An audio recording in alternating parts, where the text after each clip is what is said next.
시청자 여러분 안녕하십니까? 김혜영입니다. 올해 세계은행은 세계 경제 성장률 전망을 종전 3%에서 1.7%로 대폭 하향 조정했습니다. 2008년 글로벌 금융위기와 2020년 코로나19 충격 시기를 제외하면 지난 30년간 가장 낮은 수준인데요. 국제통화기금도 글로벌 경기 침체 경고음을 높이고 있고 중국발 리스크를 최대 복병으로 꼽고 있습니다. 중국 경제 둔화는 부동산 부실과 국가 부채급 등 고령화와 같은 구조적인 문제에 기인한 만큼 고성장 시대로의 회귀는 불가능해 보이는데요. 향후 10년간 연평균 3%대 성장에 그치리란 평가마저 나옵니다. 저성장 구도 고착화로 중국의 세계 경제 기여도는 과거 40% 수준에서 20%대로 떨어질 전망인데요. 중국의 성장세 둔화는 한국 경제에 큰 부담입니다. 글로벌 대전환 시대의 생존 전략과 국내 3대 개혁 과제 중 가장 큰 난제로 꼽히죠. 연금 개혁에 대해 세계경제연구원 정광우 이사장님 모시고 이야기 나눠보겠습니다. 잠시 후 만나보시죠.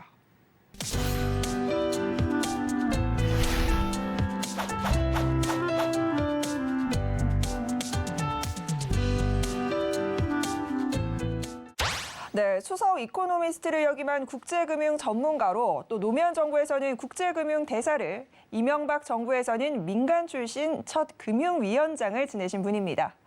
자, 그리고 2009년부터 2013년까지는 국민연금공단 이사장도 역임을 하셨는데요. 오늘 국내 경제 문제에 관해서 자세한 이야기 함께해 주실 분입니다. 오늘은 정광우 이사장님과 함께합니다. 어서 오십시오. 네, 안녕하세요.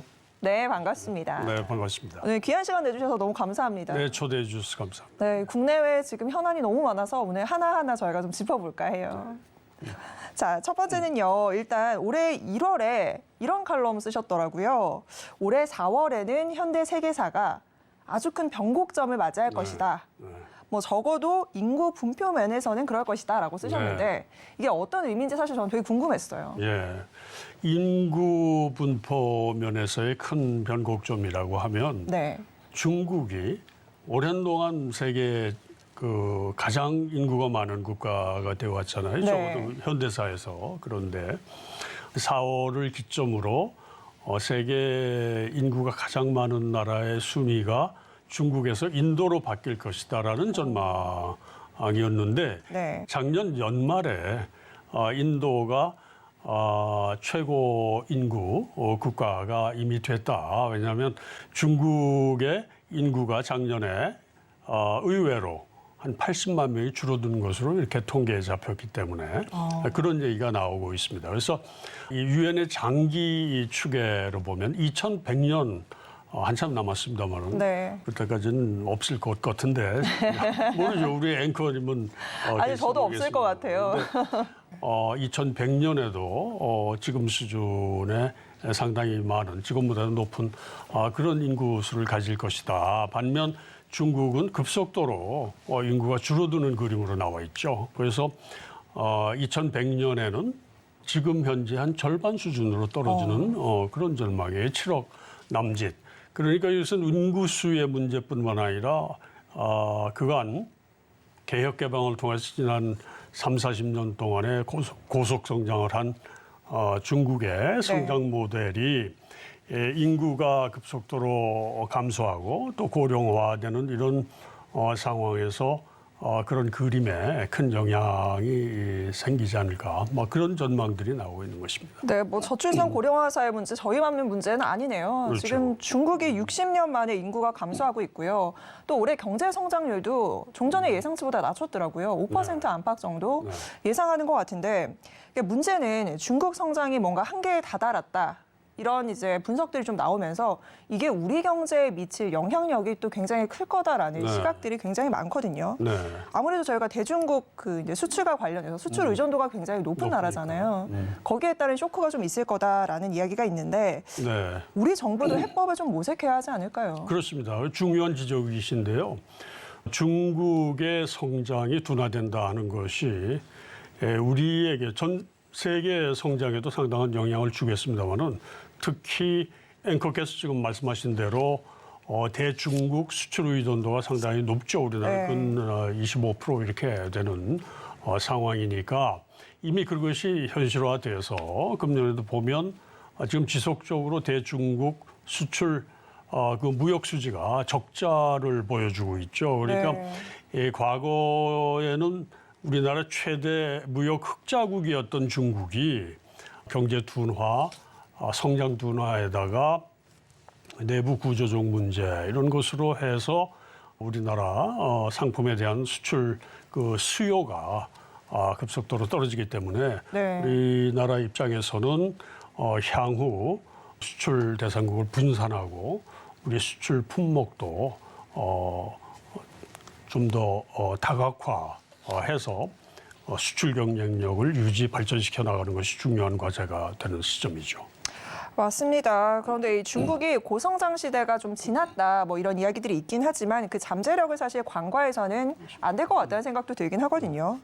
사실 이제 우리 정부에서 이런 글로벌 체제 변화 시기에 대외 이 환경이 변화하는데 발빠르게 좀 따라가야 되잖아요. 자칫하면 지금 뭐 도태되기가 너무 쉬운 경제 환경이라서 그러니까 생존 전략 좀 어떻게 세워야 한다고 보세요? 그 매우 중요한 문제인데요. 생존 전략이라고 하는 것은 이제 크게 두 가지로 말씀드릴 수 있을 것 같아요. 경제적인 측면에서는 다각화 전략을 펴야 되고 과도한 중국 의존도를 벗어나는 그런 전략. 그럼 대상은 뭐 베트남이나 인도 이런 쪽도 될 수 있고 그동안 우리가 상대적으로 등한시했던 나라들에게 새로운 시장을 발굴하는 일도 중요하겠죠.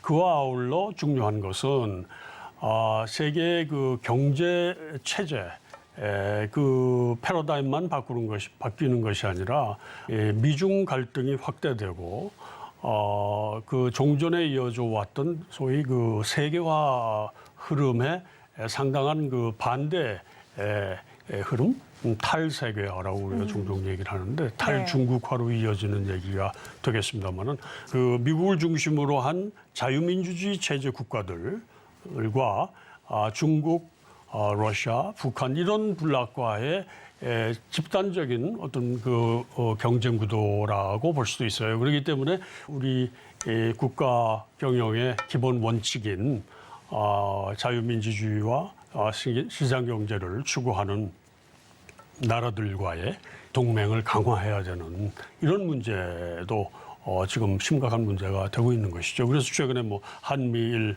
그 동맹 강화라든지 우리 대통령이 뭐 일본을 방문해서 일본과의 관계 개선한다든지 이런 것은 우리 미래 국가 그 생존에 관한 문제와 또 직결이 된다 그렇게 말씀드릴 수 있죠. 네, 뭐 탈세계화 말씀하시니까 이 단어가 저 생각이 났는데 영구적 위기라고 요새 많이들 쓰더라고요. 이게 영원하다와 위기를 합친 신조어인데 이게 에너지 대란 등 끝나지 않을 위기감을 의미한다라고 합니다.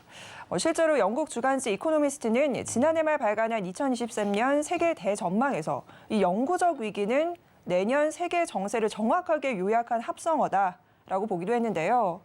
이 장기 불황을 뜻하는 영구적 위기 얼마나 지속될 거다라고 보세요? 정말 영구적으로 갈까요? 네, 저도 관심 있게 봤습니다만은 보통 신조어는 솔직히 말씀드리면 좀 과장을 섞어서 표현을 하게 되죠. 그래야 관심을 많이 가지게 되죠. 맞습니다. 그래서 영구적이라는 건 굉장히 그 구체화되지 않은 상당히 오랜 동안 간다 그런 의미겠죠. 네. 좀 더 구체적인 뭐 수치 기간을 말씀드리자면은. IMF가 최근에 얘기한 것은 향후 5년간 성장 전망이 과거 30년 그 통계에 비해서 가장 낮은 수준으로 갈 것 같다. 30년 전으로 후퇴한다는 거예요? 30년 전으로 후퇴까지는 아니지만 여태까지 우리가 경험했던 그 자유무역 시스템이라든지 국제적인 투자가 활성화된다든지 앞서 말씀드린 그 세계화의 큰 흐름 속에서 세계 경제는 연평균 3.8%, 근 4%의 4%의 성장을 했던 것이 과거 30년이라면 향후 IMF 전망은 앞으로의 5년을 얘기를 하고 있는데 3%? 그러니까 어떻게 보면 뭐 엄청난 차이가 아니라고 볼 수도 있지만은 근데 또 체감하기에 1%라고 하는 것은 엄청난 거죠. 그럼요. 그러기 때문에 뭐 영구적이라는 상당히 막연한 표현을 좀 더 구체화한 예를 들자면 IMF 말씀을 드릴 수가 있고, 아울러 IMF와 이제 세계은행은 서로 자매기관인데, 세계은행은 지금 향후 10년 동안 장기적인 경기 침체를 경고하고 있죠. 이번에 그런 얘기를 내놓고 있습니다. 그래서 세계 경제의 그림은 썩 좋지가 않다. 그것을 우리가 유념하고 우리 국가 경제 정책, 기업 전략을 짜야 되는 그런 시점이다. 그런 말씀을 드릴 수 있겠습니다. 먹구름이 전 세계적으로 가득 들이어서 이게 언제 막 소나기로 올까 장마가 질까 걱정하는 그런 시국인데, 앞서 저희가 영구적 위기, 그다음에 경제 성장률 둔화 이런 얘기했잖아요. 그렇다면 이사장님이 보시기에 올해 경제 키워드를 꼽자면 어떤 걸 좀 꼽아주실 수 있을까요? 전 솔직히 금년 초에도 이제 TV든 뭐 언론을 통해서 그런 말씀을 드렸습니다만은 2023년도 키워드는 영어로 얘기해서 아래 공포, 그러니까 네. recession. 그래서 이 경기 침체 공포가 아마 키워드가 될 것이다라는 얘기를 했는데, 그것이 점점 현실화되고 있다, 그렇게 네. 말씀드릴 수가 있죠. 물론 이제 물가가 아주 완전히 잡힌 상황은 아닙니다만은 경기가 악화된다, 둔화되면 자연적으로 경제 시스템의 운영이라고 하는 것은 그만큼 기업 투자도 줄게 되고, 그리고 이제 그 민간 그 소비도 줄게 되고, 네. 이렇게 되는 과정에서 이제 경기 침체는 더 본격화될 가능성이 많기 때문에 이 R이 리세션이라는 그 말이 그 키워드가 될 가능성은 높아지고 있고, 특히 중요한 것은 글로벌리도 그렇고, 네. 특히 우리나라의 경우 더 그것은 심각하게 다가오고 있다, 그런 말씀을 드립니다. 안타깝게도. 네, 이게 한국 경제의 지금 성장 모멘텀이 정말 그야말로 급속하게 악화되고 있습니다. 당면한 경기 침체를 과거에 이제 금융위기 상황과 비교해서 봤을 때 뭐 그때보다 나은 상황이다라고 보는 시각도 있고요. 아니다, 만만치 않다라는 얘기도 있는데, 이사장님께서는 어떠세요? IMF 때 위기랑 지금의 현실을 좀 고려해 보시면 시장 상황 어떻게 진단하실 수 있을까요? 질적으로 좀 다르다, 그렇게 볼 수가 있어요. 네. 뭐냐 하면 좀 나은 면도 있고 좀 훨씬 못한 점도 있고, 이것이 이제 겹쳐 있는 것인데, 네. 좀 낫다고 보면 사실 2008년, 2009년 글로벌 금융위기 때는 제가 뭐 현직에 금융위원장을 하고 있을 때, 그 뭐 일선에서 싸우고 있을 때입니다만은, 그때는 가장 심각한 문제가 금융 시장의 패닉이죠. 완전히 이제 공포가 휩쓸고, 코스피 지수가 1000이 깨지고 할 때거든요. 지금 2400, 뭐 2500 되잖아요. 전반적인 금융시장의 그 뭐 거의 붕괴 시나리오, 네. 이런 것들이 횡행하던 시점이 그때라면은, 거기에 비해서 금융시장 불안, 이 패닉, 공포 분위기는 지금 훨씬 그는 그때보다는 낫다. 그래서 지수는 또 가고 있으니까요. 그런 면에서는.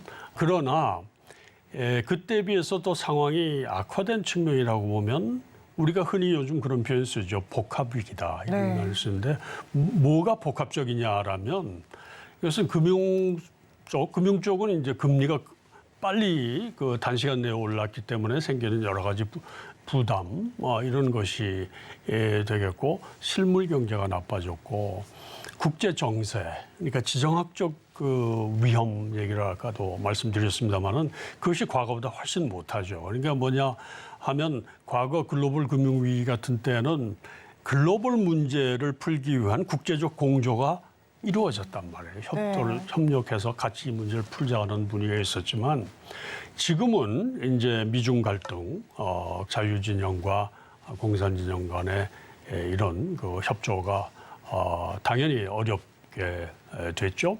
이런 상황이 되다 보니까 이런 부분은 과거 위기 극복 과정보다 훨씬 더 좋지가 않다, 이렇게 볼 수 있는 것이죠. 그러니까 2008년 금융위기에는 응급실로 가야 될 상황이었다면은, 지금은 사실 응급실 처방보다는 통원 치료, 여러 가지 수술을 하긴 해야 되는데, 응급실에서 할 문제는 좀 아니지만 손 봐야 될 곳이 여러 군데가 있어요. 그렇기 때문에 치료가 오히려 더 어려워질 가능성이 있다.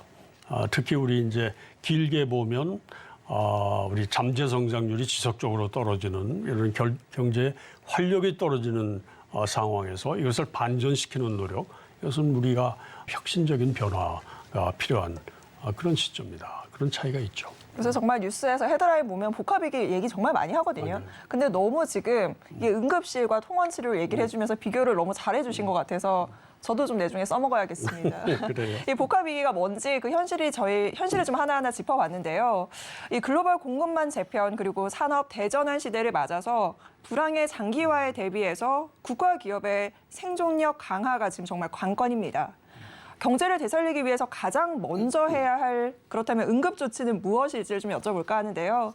지금 한국에서 가장 시급하게 해결해야 할 뭐 여러 가지가 산적해 있습니다만은 네. 어떤 거 꼽아주실 수 있을까요? 응급 부분은 뭐 우리가 경기 침체적 상황을 극복하는 과정에서 가장 약한 고리가 어디냐를 생각을 해야 돼요. 네.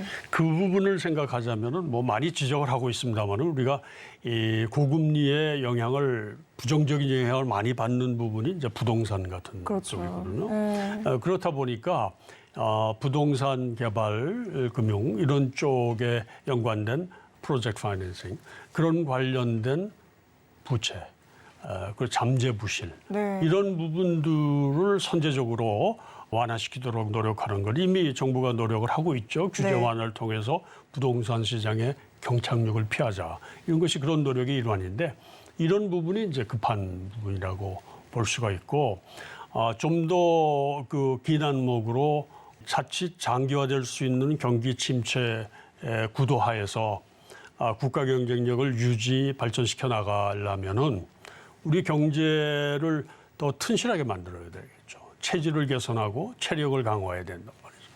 그런 부분에서는 우리가 정부에서도 3대 개혁으로 내걸고 있는 노동시장 개혁, 또 교육 개혁, 연금 개혁 이런 것들이 다 재정을 더 튼튼하게 하고 노동개혁은 우리나라 기업 경쟁력을 높이는 데 필수적인 요소이고 교육개혁은 그 지금 4차 산업혁명 이후에 기술 경쟁이 곧 국가 생존을 좌우하는 이런 상황에서 첨단 기술 그 경쟁력을 제고하는데 우리 교육 시스템에 리셋이 필요하다.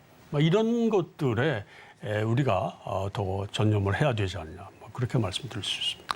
지금 먼저 말씀을 좀 해주셨는데 사실 우리 사회의 뇌관 중 하나가 방금 말씀 주신 이 연금개혁 관련된 문제거든요. 근데 이사님께서 또 2009년부터 2013년까지 국민연금공단 이사장을 역임을 하셨습니다.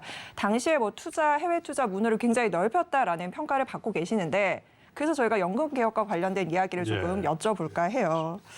자, 지금 정부에서 이제 노동개혁, 교육개혁, 아까 말씀하신 대로 연금개혁, 이제 3대 개혁을 꼽아서 이거 뜯어 고치겠다 지금 하고 있거든요. 근데 저는 사실 잘 되고 있는지 모르겠는데 굉장히 어려운 문제인 것 같아요. 어떻게 보세요? 본래 이런 얘기가 있죠. 개혁은 어렵다. 네. 그 개혁 중에도 가장 어려운 것을 꼽으라면 동서고금을 막론하고 연금개혁이 아마 그럴 것이다. 저도 동의합니다. 왜냐하면 세대 간에 보는 각도가 다르고 네. 부담은 눈에 띄고 혜택은 불확실하고 그죠. 뭐 이런 문제도 있고 네. 그러니까 어느 나라든지 연금 개혁 하는데 뭐 쉽게 넘어간 나라가 없죠. 프랑스 최근에 네, 마크롱 경우 대통령 보면 봐요. 그런데 난리났죠. 프랑스가 이번에 개혁한 62세에서 64세로 정년을 늘리는 건 우리 입장에서 보면 배부른 얘기 같이 들릴 정도로 한가한 얘기처럼 들리는데 그런 정도니까 네. 우리가 보험료를 대폭적으로 올리고 자칫 뭐 소득 대체율을 하향 조정을 한다든지 이렇게 되면 당연히 거기에 대한 반발은 클 수밖에 없으니까 정치적인 추동력을 갖기가 그만큼 또 어려워지는 그런 부분이 있습니다. 사실 그 프랑스 연금개혁 얘기해 주셨는데 그 과정을 보면서 저도 참 우리가 고민해야 할 부분들이 숱하게 사실 거기서 많이 느껴졌거든요. 네, 사실 이제 지난해 국민연금 수익률이 역대 최저였어요. 마이너스 8%. 정말 곤두박질 쳤습니다. 근데 최근 추계에 따르면 이 국민연금이 2055년이면 고갈될 거다. 이런 전망들도 나오고 있습니다. 근데 이것도 올해부터 꼬박꼬박 이제 연평균을 4.5% 정도의 수익률은 내야 한다라는 가정하에서 나온 계산인데요. 이 수익률 측면에서 연기금의 과연 이 진짜 문제가 작년 한 해의 뭐 손실폭인지 사실 저는 좀 더 중장기적인 수익률에 관한 이 고민이 필요한 시점이 아닌가라는 생각이 좀 들거든요. 이사장님 이 부분 좀 어떻게 보세요? 옳은 지적을 해주셨습니다. 이것은 1년으로 볼 문제는 아니고요. 네. 물론 뭐 마이너스 8.2% 의 손실을 봤다 하는 것은 굉장히 심각한 것이죠. 그러나 그것을 너무 1년 그 단기간 내에 일어난 일에 대해서 너무 그 무리한 해석을 할 일은 아니다. 사실 작년은 굉장히 특수한 한 해였습니다. 지난 수십 년 동안에 흔치 않은 주식과 채권 값이 동시에 떨어지는 한 해였거든요. 너무 왜 신기했어요. 그러냐면 원래 반대로 돼야 되는 거 아니에요? 반대로 되는 게 맞죠. 왜냐하면 보통 주식 시장이 좋아지게 되면 오히려 이제 통화 당국이 긴축을 들어가게 돼서 금리를 올리니까 이제 채권은 떨어지고 우리가 서로 보완이 된다고 네. 하는 그런 상황이 보통인데 그렇지 않은 특수한 기간이었다는 그런 것이고 그럼에도 불구하고 이제 큰 손실을 봤다는 네. 것은 부담이죠. 그 평균이 중요하다고 보는 이유는 네. 우리가 금융 그 회사의 경영 그것이 뭐 연기금 운용이 됐든 아니면 은행이든 그 위험 관리를 할 때 중요한 부분은 자산과 부채의 그 기간 만기 구조 네. 그것을 어느 정도 매칭을 하는 것이 바람직하다. 그 미스매칭이 됐을 때는 위험 부담이 더 커진다.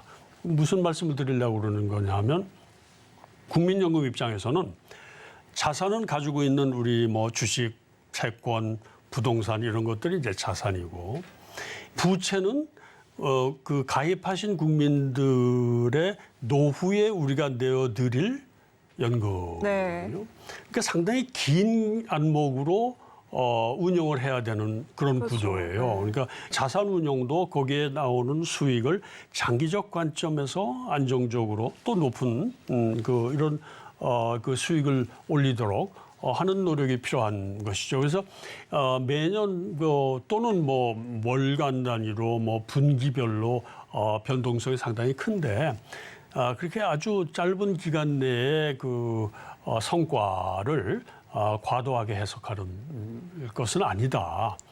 문제는 그런데 과거 5년, 10년 장기적으로 봤을 때 그 평균 성적이 다른 세계 주요 연기금보다 많이 떨어진다. 이렇다면 이것은 우리가 좀 심각하게 봐야 된다. 네. 근데 최근에 이슈가 된 것은 바로 그렇기 때문에 우리 국민적인 관심사가 되었고 우리 그 연금 개혁의 중요한 부분으로 수익률 개선을 위한 노력이 필요하구나 하는 데 대한 이해가 더 높아지게 된 그런 상황이 된 것이죠. 중장기적인 관점에서의 그 접근이 좀 많이 필요한 시점이 아닐까 그런 생각이 좀 듭니다. 자, 그리고요. 사실 또 이 금융투자 중요한 게 인적 재산이라고 할까요? 저는 사람이다라는 생각 굉장히 많이 하는데 이거랑 관련해서 최근에 기금운용본부의 독립성과 전문성을 높여야 한다라는 지적이 나왔습니다. 자, 이 사례가 뭐냐면요. 최근에 굉장히 논란이 조금 됐었죠. 국민연금 그 기금운용위원회 상금전문위원회 검사 출신인 한석훈 변호사가 임명이 됐습니다. 왈가왈부 이야기가 참 많았었는데 이게 자칫해서는 이제 연기금 운영이랑 관련된 사실 이 최고의사 결정 기구잖아요. 그러다 보니까 이거 윤 정부 역시 연기금의 거버넌스에 뭔가 개입하는 거 아니냐, 개입하는 여지로 볼 수 있지 않냐. 네. 이런 시각도 사실 나오더라고요. 그런 시각도 가능하겠죠. 네. 우선 연기금 그 경쟁력, 또 크게 봐서는 금융의 경쟁력은 지적하신 대로 저는 사람 경쟁력이다.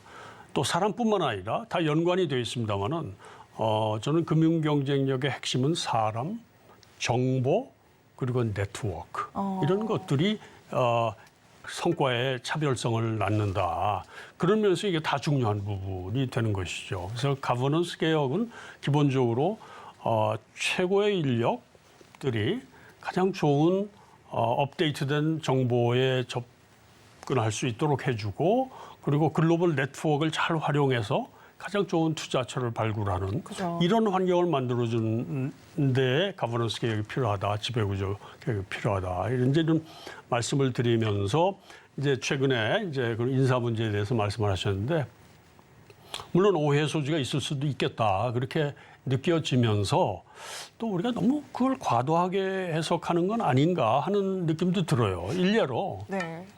제가 본래 처음 공부 다 한 다음에 첫 직장은 교수를 했거든요. 미국 미시간 그 주립대학에서. 근데 처음에 가졌던 직업 학교에 있었다고 해서 맨날 저 사람은 먹물 먹은 사람이라고 이렇게 얘기를 하면 이거 때로는 전 조금 그 좀 실감각 떨어진다 이런 얘기 듣고 그렇지 그러면. 그런 얘기로 네. 그분의 첫 그 직업 뭐 경험이 그렇다고 해서 검찰 라고 프레임을 이렇게 하는 거는 그래서 그분 개인뿐만 아니라 어느 누구에게도 때로는 조금 위험한 시각이 될 수도 있겠네요, 오히려. 그렇게 좀 공정한 시각이 아닐 수도 있겠다. 뭐 그런 생각이 얼핏 드네요. 하긴 또 뭐 본인이 제가 궁금해서 찾아봤어요. 그때 국민연금법 시행령에 있더라고요. 관련 직종에 뭐 5년 이상 재직을 해야 되는데 이게 자격 조건이 굉장히 꼼꼼하게 있다라고 하는데 뭐 그 조건 어쨌든 통과하고 들어오신 거니까 앞으로의 행보를 조금 더 기대를 해봐야 되지 않을까라는 생각도 듭니다. 자, 계속 이어가 보면요. 최근에 코스피의 하락에는 연기금의 비중 축소가 한몫한다. 이게 지금 정설로 통하고 있습니다. 자, 이 말 바꿔서 생각을 조금 해보면요.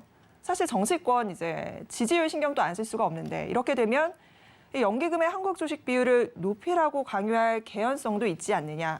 이런 것도 존재한다라는 뭐 일부의 시각도 있습니다. 이 부분은 어떻게 보세요? 그래서 저희 앞서 말씀하신 것처럼 연기금, 국민연금 기금 운영에 어떤 정치적인 입김, 정책적 영향력으로부터 그것을 막아줘야 된다. 오로지 기금 운영 원칙에 부합하는 원칙이라는 게 딴 거 아니죠. 장기적 관점에서 안정적이고 리스크를 감안한 최대 수익을 높일 수 있는 방향으로 운영을 한다. 거기에 맞춰서 하는 것이지 어떤 특정한 정치적 목표를 위해서 이걸 뭐 특정 자산을 더 사고 덜 사고 하는 이런 것은 막아야 된다 하는 것이 이제 전문성과 독립성 강화의 핵심 포인트 되거든요. 그 주식 시장도 그렇죠. 우리가 제가 2009년에 갔을 때 국민연금 그때 규모가 200조 정도였는데 90% 이상이 전부 채권에 투자하고 있었어요. 와. 그것도 국내.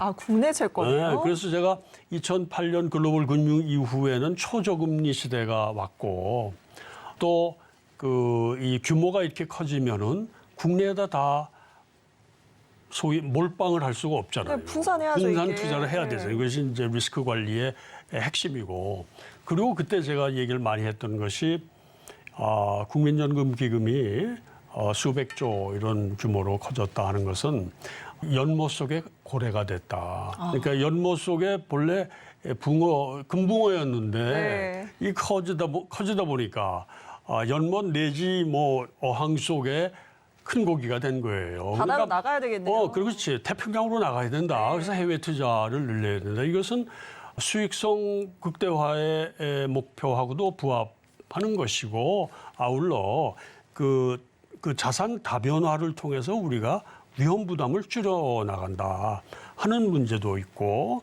또 다른 것은 뭐냐면 국내 그 주식 시장에서 차지하는 국민연금 비중이 전체 시총의 한 6, 7% 돼요. 6%. 이것은 전 세계에 유례가 없어요. 그건 뭔 얘기냐면 그런 큰 비중을 차지하고 있다는 것 자체가 국내 시장 발전에 도움이 안 되는 면이 많은 거지. 그러니까 연못 속에 고래를 그냥 놔두면 고래도 죽고 네. 연못이라는 생태계도 파괴한다. 네. 이제 그 핵심 포인트는 그거였어요. 그래서 이제 이것을 다변화해야 된다 이렇게 그걸 했는데 한 가지 이제 그러다 보니 물론 이제 이 해외만 관심 갖고 우리 특히 소위 개인 투자자들 네. 개미 분들은 이게 뭐 그 국민연금이 나쁜 짓을 하는 것처럼 자꾸 이렇게 말씀하시는데 그것은 국민들의 노후 자금을 안전하게 더 낮게 관리하기 위한 방편인 것이지 국내 시장을 죽이려고 하는 건 당연히 아니잖아요. 왜냐하면 네. 국내 시장이 죽으면 제일 큰 투자자인 국민연금 스스로의 손해인데 그렇죠. 그러니까 지금 정확히 보면 이런 거예요. 상당 부분 그 국민연금에 대한 뉴스나 그 자료들이 좀 국회가 돼서 된 분들이 많은데 국민연금이 국내 주식시장을 이렇게 크게 막 빼가지고 다 해외로 나오고 이런 게 아니라 절대 금액으로 보면 계속 조금씩 늘어요. 이게 비율로 보면.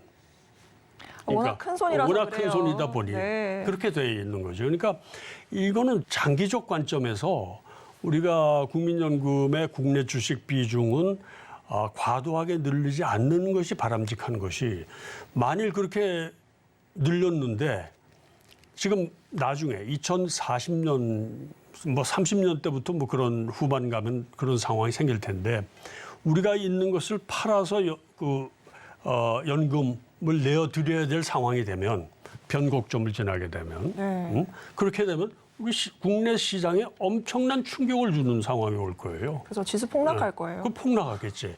그러니까 그런 것을 사전에 예방하기 위해서라도 너무 무리한 포지션을 가지게 되면 나중에 오히려 국내 투자자들 그리고 국내 기업에 부담을 주는 일이 생길 수밖에 없다. 그렇기 때문에 이제 긴 안목으로 이렇게 자산 배분을 합리적으로 운영하도록 하는 그런 상황인 것이죠. 맞습니다. 저희 주식할 때도 그러잖아요. 계란 한 바구니 담지 마라. 뭐 이런. 제임스 토빈이 그 얘기로 노벨상까지 받은 얘기니까. 그러니까요. 그 격언에 따라서 우리도 국내 시장 뭐 비율 충분히 중요합니다만은 해외 시장 통해서 좀 더 중장기적인 안목으로 보다 안정적인 수익률을 좀 제고해야 되지 않을까라는 생각이 듭니다.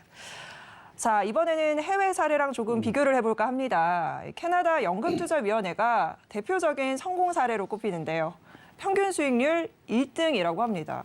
제가 알기로는 이제 굴리는 돈의 규모가 우리나라보다 작은 걸로 알고 있거든요. 네. 근데 어떻게 이제 1위를 달성한 건지 그 배경이 좀 궁금해요. 규모하고 꼭 이제 수익률하고는 비례하진 않습니다. 비례하는 건 아니죠. 네. 사실 규모로 제일 큰 데는 일본이거든요. 네. 우리 돈으로 1,500조가 넘는 규모이지만 그러나 본래 채권 중심으로 운영하는 이런 것이고 대체 투자 비중이 아주 작은 그런 시스템으로 하죠. 네. 캐나다 연기금 CPPIB라고 하는 데는 제가 재임할 때도 매우 관심 있게 본 데고 네. 가장 우리가 벤치마킹 할 가치가 있다. 왜냐하면 기금 운영 가버넌스 지배 구조를 획기적으로 바꿔서 수익률을 크게 개선을 했고 그 시점에 또 보험료도 정상화시킵니다. 두 마리 토끼 다 잡은 거예요? 그렇죠. 1997년이었는데 지난 10년 동안의 평균 수익이 10%가 넘는 되거든요. 엄청나요. 우리 2배가 넘는 거예요. 그러니까 이것은 부럽네요. 그 모델대로 따라가 가지고 그대로 돈을 그렇게 많이 벌 수만 있다면 네. 그대로 하고 싶은데 꼭 그렇게 되는 건 아니잖아요. 잘 아시는 네. 것처럼. 그러니까 우리가 적어도 벤치마킹할 내용은 금융 경쟁력은 좋은 사람을 우리가 쓸 수 있는 환경을 만들어주고 그리고 이제 국제적인 네트워크를 잘 활용을 해서 최선의 그 프로젝트를 우리가 선정을 해서 투자를 하고 어떤 외부의 압력으로 인해서 우리 투자 원칙이 흔들리는 일이 없도록 이렇게 해주는 환경을 만들어줘서 수익률을 개선하면 보험료를 올리는 것 못지않은 재정 안정 효과가 있는 거거든요. 최근에 그 통계 분석을 한 걸 보더라도 네. 우리가 1%포인트 수익률을 개선하면 지금 과거 10년 동안에 국민연금이 약 5% 연평균 수익률 5% 아까 4.5% 네. 전망을 말씀하셨는데 CPPIB 캐나다는 10%를 올렸고 근데 5%에서 우리가 6% 또는 전망 아까 4.5에서 5.5로 1%포인트만 연평균 수익률을 높이면 국민연금 보험료를 2%포인트, 지금 9%에서 네. 11%로 퍼센트로 올리는 효과와 마찬가지다. 그러니까 1%가 엄청난 거예요. 엄청난 거예요. 그러니까 저는 우리가 그 소위 모수개혁이라고 하는 것은 보험료라는 숫자를 조정하는 현실화하는 이것은 뭐 즉각적으로 보험 가입자들은 국민들께 이제 일단은 단기적으로는 부담으로 오는 부분이죠. 나중에는 이제 그만큼 더 나은 연금 혜택을 받도록 하는 구도로 가지만은 그러나 기금 수익률을 높이는 것은 국민 부담을 높이는 일이 아니잖아요. 우리가 잘만 하면 네.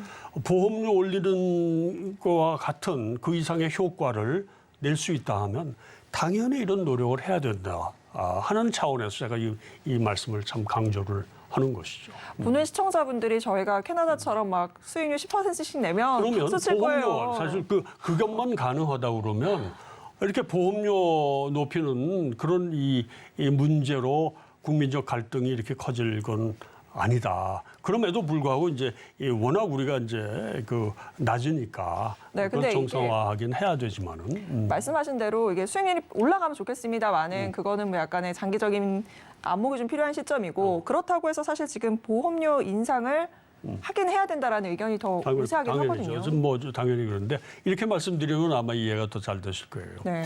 보험료 인상이라고 하는 것은 국민들께 가입자들에게 부담이 돼요. 그러나 OECD 평균이 18%의 보험료거든요. 근데 우리나라가 9%를 지금 20여 년째 안 올리고 있는 유일한 전 세계, 특히 OECD 국가 중에는 이런 나라니까 이걸 좀 합리화하는 것이 필요하다는 건 뭐냐면 보험료 올리는 것은 확실하게 연금 재정 안정에 기여할 수 있는 방법이에요. 이게 확실하다는 게 중요한 거예요. 네. 기금 운용 수익률을 높인다고 하는 것은 불확실하나마 잘 되면 너무나 좋다. 재정 안정에 크게 기여할 수 있는 너무 좋은 방법이다. 네. 국민들께 부담을 안 드리고. 그런데 핵심 포인트는 하나는 확실한 길이고 네. 다른 것은 불확실하죠. 그러나 불확실하더라도 누구는 하는데 다른 경쟁적인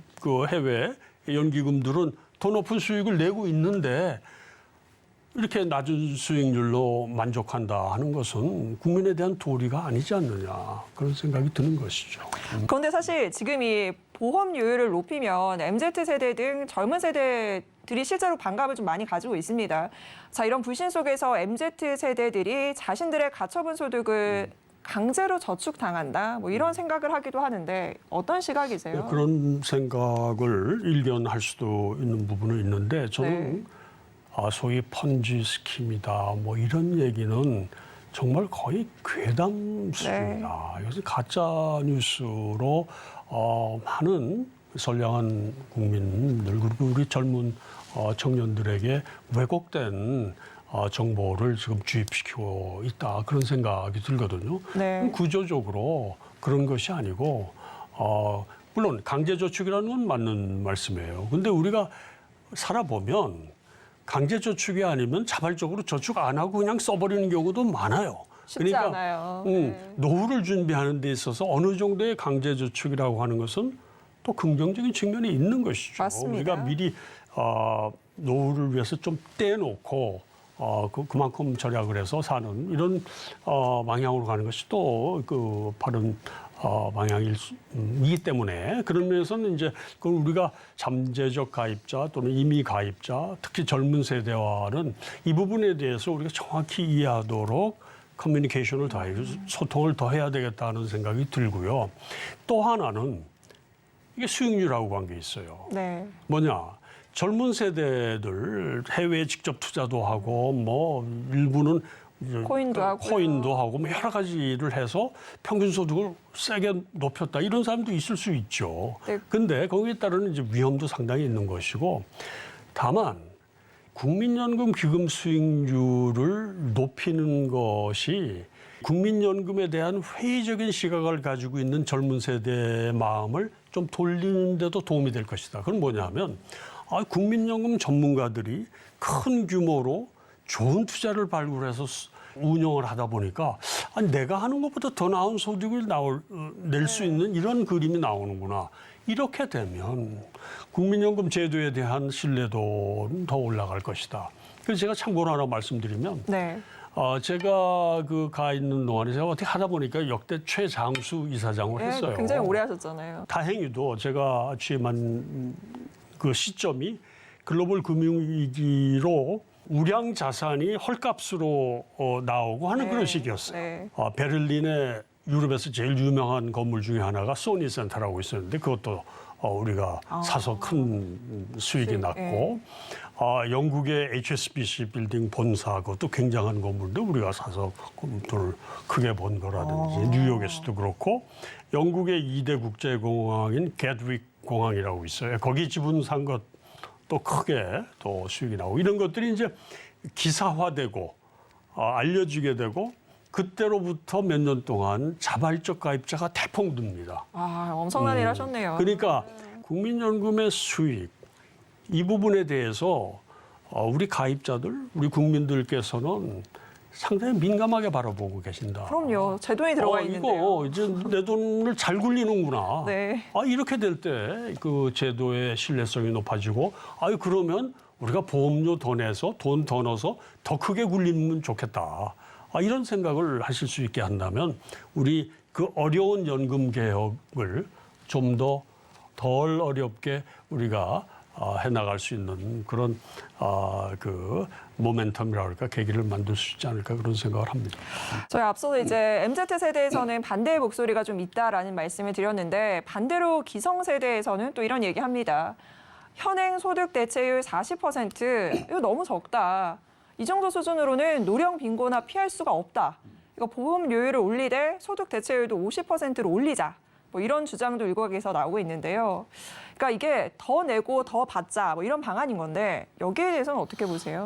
그렇게 될 수 있으면 이상적이죠. 될 저도 수 뭐 있어요. 사실 종종 뭐 그런 표현을 썼습니다. 왜냐하면 우리가 모수 개혁을 보험료 올리는 작업을 할 때 국민들 입장에서 보험료는 올리고 받아가는 건 줄이겠다. 이렇게 하면 이거 환영할 분들이 얼마나 이건 MZ 세대고 그 노인 세대를 떠나서 네. 모두 싫어하는 것이죠. 동서고금 막론하고 그렇죠. 그러니까 왜냐하면 이미 지금도 국민연금의 평균 수령액은 60만 원이 월 60만 원이 채 안 돼요. 그러면 일부에서 극단적인 표현을 쓰면 껌값밖에 안 되는데 이걸 더 줄여? 네. 그럼 간 돌아. 네. 이런 마음이 더 생기지 않아요? 맞습니다. 그렇기 때문에 보험료도 현실화하고 국민연금 수령액도 좀 더 개선할 수 있도록 소득 대체율도 적어도 깎지는 않는 방향으로 이렇게 가는 것이 설득력이 더 있지 않겠나. 그런 면에서 수익률 높이는 게 중요하다. 제가 정말 오늘 많이 배웁니다. 사실 저도 생각 많이 했었는데 국민연금 관련해서 수익률 제고, 수익성 제고라는 부분은 생각 못 했는데 사실 그게 시행되면 이 연금 개혁이 좀 더 수월하게 조금은 더 덜 불편하게 이루어지지 않을까 그렇죠. 이런 생각이 중요한 듭니다. 부분이 제가 한 말씀 거기에 드리자면은 네.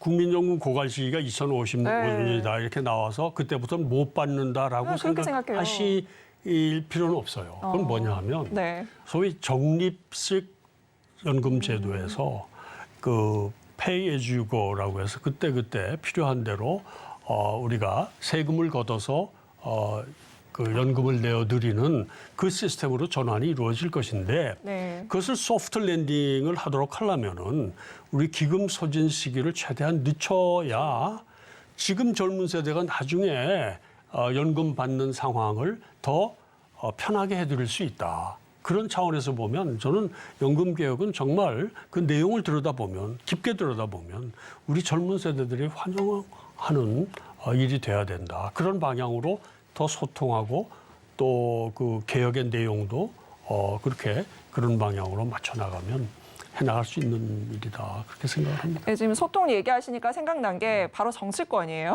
이게 왜냐면 이게 사실 정치권에서는 다음 선거 생각하면 이거 표 떨어지는 거 아니야 때문에 연금 개혁을 굉장히 어려운 난제로 생각을 하고 있거든요. 사실 지금 여야에서 뭐 위원회 만들고 활동하고 있는데 뭐 연금 개혁 아니라고 할까요? 이거 뭐 가안도 제대로 초안도 안 나왔다라고 얘기를 해요. 근데 뭐 보건복지부에서는 10월에 내놓는다고 하는데 저는 이거 쉽지 않아 보이거든요. 네. 이게 어떤 정치적인 소명이 조금 필요해 보이는데 예, 이 그렇습니다. 부분은 어떻게 보세요? 네, 그럼 뭐 단기적으로 어떤 정치적 그 이해득실 이것보다는 국가 미래를 보고 그 용기를 가지고 추진하는 것이 정치인 또 정부의 책임자들이 해야 될 일이다라고 하는 그 분명한 소명 의식이 필요하고요. 거기에 국민적 공감대가 이루어질 수 있도록 부단히 우리가 그 내용을 설명드리고 또 내용을 개선할 수 있도록 아까 그 수익률 개선 이런 것들이 같이 병합이 됐을 때 좀 더 정치적 부담을 좀 줄일 수 있지 않느냐. 근데 말씀하신 대로 타이밍입니다. 네. 저도 걱정이 되죠. 왜냐하면 내년 4월이 총선이다 네, 보니. 맞아요. 속도를 낼 수 있을까? 뭐 이거 한 발도 못 되는 거 아니야? 걱정이 좀 돼요. 그래서 저는 국민들께 부담이 덜 되는 게 안 되는 거죠. 잘만 운영하면. 네. 수익률 맞습니다. 개선은 그래서 내가 네. 더 강조를 하는 것은 보험료는 당장 표하고 의식을 한다고 하지만 그럼요. 수익률 내는 노력을 하겠다는 것을 플러스 점수죠. 그런 사람 뭐 표로 응징하지는 않으실 아유, 거 그럼요. 아닙니까? 적어도 세대 간 갈등이라든지 국민적 반발이 적은 연기금 수익률 개선하는 쪽에는 좀 속도를 낼 필요가 있다. 뭐 그런 생각이 듭니다. 네, 앞서서도 저희가 타이밍 얘기를 좀 했는데 사실 지금 연금 개혁하지 않으면 2055년으로 잡아둔 이 연금 고갈 시기도 더 앞으로 당겨질 수 있다라는 일각의 분석들도 나오고 있습니다. 자, 이렇게 되려면 계속 강조해 주신 이 수익률 개선 그리고 보험료율 개혁 이 두 가지가 좀 함께 이루어져야 한다라고 했는데 이게 참 같이 가기가 어떻게 보면 쉽지가 않거든요. 어떤 네. 방법으로 이 개혁을 좀 이루어야 될까요? 한 가지도 어려운데 두 가지 다 하겠냐 이렇게 해서 볼 수는 있는데 근데 해야죠, 두 가지가 근데. 상충이 되는 게 아니라는 것은 분명히 말씀드리는 거예요. 네. 그러니까 기금 운용 수익률 높이는 것은 좀 전에도 말씀을 드렸듯이 국민적 부담을 가중시키는 일은 아니죠. 그럼요. 전혀 아니죠. 네. 그렇기 때문에 같이 갈 수 있는 일이다.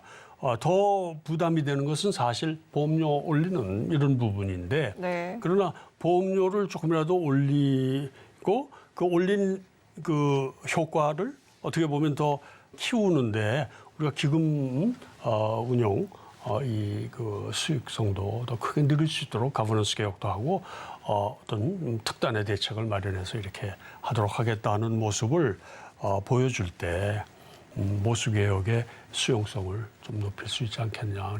뭐 아까 말씀드린 대로 국민들이 이 그 연금 개혁에 대한 시급성에 공감하시도록 하고 국민들의 목소리가 정치인들의 마음을 움직이는 방향으로 이렇게 쉽지 않습니다만은 뭐 그런 그 과정 프로세스가 필요한 것 아닌가 생각합니다. 오늘 저희 방송 보시고 시청자분들이 이 연금 개혁 문제가 얼마나 심각한가 그리고 또 이거 왜 해야 하나 이런 거를 좀 생각하시는 계기가 됐으면 좋겠다라는 생각이 좀 드는데요. 자, 이제 끝으로 이 연금 개혁 문제 참 풀기 쉽지 않은 난제는 맞습니다만은 저희가 또 해결해야 할 문제잖아요. 정부에 조언 한 말씀 부탁드릴게요. 네, 지금 세계의 각 그 유수한 기관들이 예측하는 미래의 사진은 여러모로 우리 국가의 미래 경쟁력이 떨어지는 방향으로 지금 예상으로 OECD의 그 전망을 보면 잠재 성장률이 지속적으로 떨어져가는 구도죠. 그러니까 활력이 떨어지고 외부 환경도 나빠지고 이렇게 어려운 시기에 그 돌파구를 어디서 찾아야 되느냐.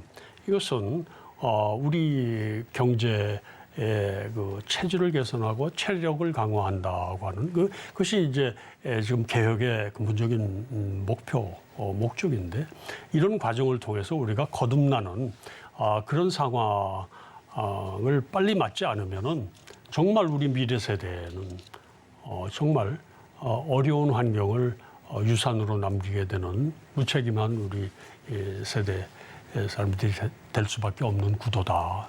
그만큼 시급하고 중차대한 일이라는 말씀을 드립니다. 자, 오늘 바쁘신 와중에 귀한 말씀 해주셔서 너무너무 고맙습니다. 네, 감사합니다. 김혜영의 센토크. 김혜영의 센토크 저희가 준비한 소식 여기까지입니다. 저희 다음 시간에 찾아뵙도록 할게요. 함께해 주신 여러분 고맙습니다.